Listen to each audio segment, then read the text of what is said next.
நவகிரகங்களையும் பஞ்சபூதங்களையும் திருச்செந்தூர் முருகப்பெருமானை வணங்கி உங்கள் அஸ்ட்ரோ கோமதி மாவின் அன்பான இனிய வணக்கம்.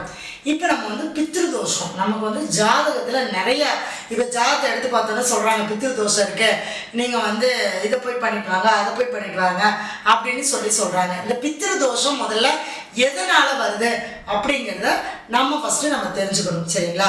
பித்ருதோஷம் அப்படின்னா என்ன அப்படின்னா, முற்பிறவியில் நம்ம தாய் தந்தையருக்கு செய்ய தவறிய கடமைன்னு என்னங்க காரியம், அதாவது அவங்க இறந்ததுக்கு பின்னாடி அவங்களுக்கு செய்ய வேண்டிய ஈம காரியங்களும் திதி தர்ப்பணம் முதலான வழிபாடுகளும் சரியாக செய்யவில்லை என்றால் கண்டிப்பாக அந்த ஜாதகத்தில் அடுத்த பிறவியில் பித்ருதோஷம் கண்டிப்பாக வரும். சரிங்களா? இப்போ ஒருத்தர் பார்த்தீங்க அப்படின்னா பக்கத்தில் தான் இருப்பாங்க, அம்மா அப்பா சொத்து கொடுக்கல, சண்டை போட்டுருவாங்க, என் தங்கச்சிக்கே எல்லாம் சொத்து கொடுத்துருவாங்க, எங்கள் அப்பா செத்தாலும் நான் கொல்லி போட வரமாட்டேன், எங்கள் அம்மா செத்தாலும் நான் வரமாட்டேன் அப்படின்னு சொல்கிறவங்களாம் கண்டிப்பாக தயவு செஞ்சு இந்த பிறவியில் அந்த தப்பை பண்ணிடாதீங்க. ஏன்னா அடுத்த பிறவிக்கு இது கண்டிப்பாக உங்களை தொடரும். சரிங்களா? நம்ம இப்போ விட்டோம், நம்ம முன் ஜென்மத்தில் பண்ணலை, இந்த ஜென்மத்தில் அம்மா அப்பாவை நல்லா பார்த்துக்குவோம், ஆனாலும் நமக்கு அந்த பித்ருதோஷமானது விலகாது. இந்த பித்ருதோஷத்தினால நம்ம அப்பாவாக முடியாமல், குழந்தை பாக்கியம் இல்லாமல், அல்லது குழந்தைங்க பிறந்ததுக்கப்புறம் வாழ்க்கையில் கஷ்டப்படுறது, குழந்தைங்களை வளர்த்த முடியாமல் கஷ்டப்படுறது, குழந்தைங்க பிறந்துருவாங்க, அவங்க ஏதாவது ஒரு உடல் ஊனமோ அல்லது எதுவோ ஒரு விஷயத்தில் அவங்க மனசு நம்மளை அழுத்திக்கிட்டே இருக்கிறது. அடுத்ததாக பார்த்தீங்கன்னா இந்த பித்ருதோஷம் சொல்லக்கூடியது என்ன பண்ணுன்னா, உங்களுடைய குழந்தைகளை ஒரு திருமண காலகட்டங்கள் வரும்போது அந்த திருமணத்தை உங்களை செய்ய விடாமல் தடை கொடுக்கறது, இது எல்லாமே பித்ருதோஷம். ஏன்னா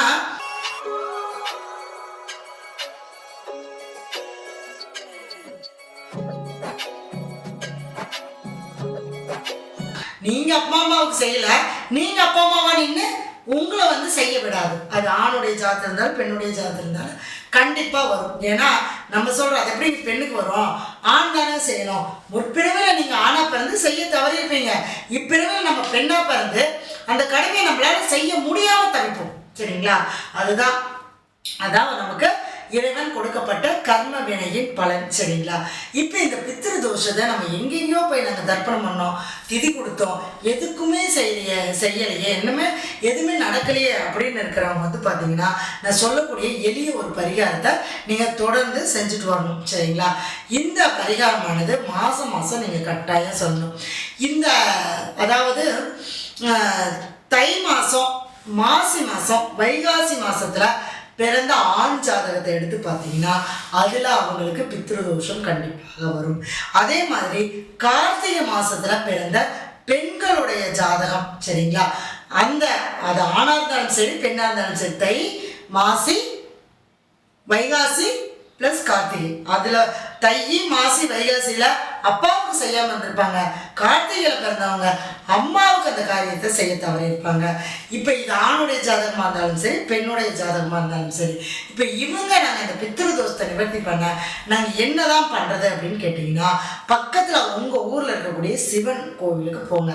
ஆனால் நல்ல ஒரிஜினலாக கிடைக்கக்கூடிய சந்தன கட்டை வாங்கிட்டு போங்க. சரிங்களா?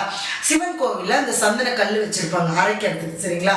அங்கே போய் உட்காந்து அந்த கல்லில் இந்த சந்தன கட்டையை நல்லா உரசி எடுத்து அந்த சந்தனத்தை எடுத்து அர்ச்சகர்கிட்ட கொடுத்து அபிஷேகம் பண்ண சொல்லுங்க. சரிங்களா?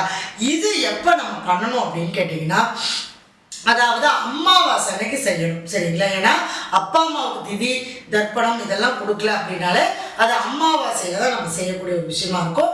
அமாவாசை அன்னைக்கு போய் அந்த சந்தன கட்டையை உரைச்சி அந்த சந்தனத்தை எடுத்து அபிஷேகத்தை கொடுத்து அந்த அபிஷேகத்தை நீங்கள் எப்போ பார்க்குறீங்களோ அன்னையிலேருந்து உங்களுக்கு பித்ருதோஷமானது விலகும். சரிங்களா? படிப்படியாக குறையும். முழுசாக ஒரே நாளில் நான் போய் ஒரே நாளில் ஒரு கிலோ கட்டை வாங்கிட்டு போய் அரைச்சி சந்தனத்தை சிவனுக்கு பூஜை விட்டு வந்துட்டேன், எனக்கு உடனே பித்ருதோஷ நிவர்த்தி ஆகுனா ஆகாது. ஒவ்வொரு மாதமும் 12 மாதம் செய்யணும். ஏன்னா அதாவது ராசி கட்டத்தை ஒவ்வொரு மாதமாக தான் சூரியன் சுற்றி வர்றார், அதுக்கு 12 மாதம் ஆகுது. 12 மாதம் ஆனால் தான் ஒரு வருடம். அப்போ ஒரு வருடம் திதி தர்ப்பணம் கொடுக்கக்கூடிய அந்த விஷயங்கள் நமக்கு, அதனால தான் சொல்லுவாங்க இறந்து ஒரு வருஷம் கழிச்சு திதி கொடுப்பாங்க. சரிங்களா? அப்போ அந்த அமாவாசை அன்னைக்கு செய்ய ஆரம்பித்து மாதம் செஞ்சு 1 வருஷம் எப்போ முடிக்கிறீங்களோ அப்போ இருந்து உங்களுக்கு அந்த தோஷமானது உங்களுக்கு குறைஞ்சி உங்களுடைய வாழ்க்கையில் இருக்கக்கூடிய தடைகள் எல்லாமே விலகி ரொம்ப சூப்பராக இருப்பீங்க. சரிங்களா? இது நமக்கு ஒரு மிகப்பெரிய ஒரு பரிகாரம், எளிய பரிகாரமாக தான் தெரியும். ஆனால் அதை நம்ம செய்யறதுக்குள்ள ரொம்ப சிரமப்படணும். அதுக்கு முதல்ல உங்களுடைய குலதெய்வ வழிபாடு பண்ணிவிட்டு நீங்கள் செய்யும்போது கண்டிப்பாக உங்களுடைய குலதெய்வம் சப்போர்ட் பண்ணும்போது இந்த பரிகாரத்தை ஈஸியாக செஞ்சு முடிச்சிருவீங்க. நம்பிக்கையோடு செய்யுங்க, நல்லதே நடக்கும். நன்றி, வணக்கம், வாழ்க வளமுடன்.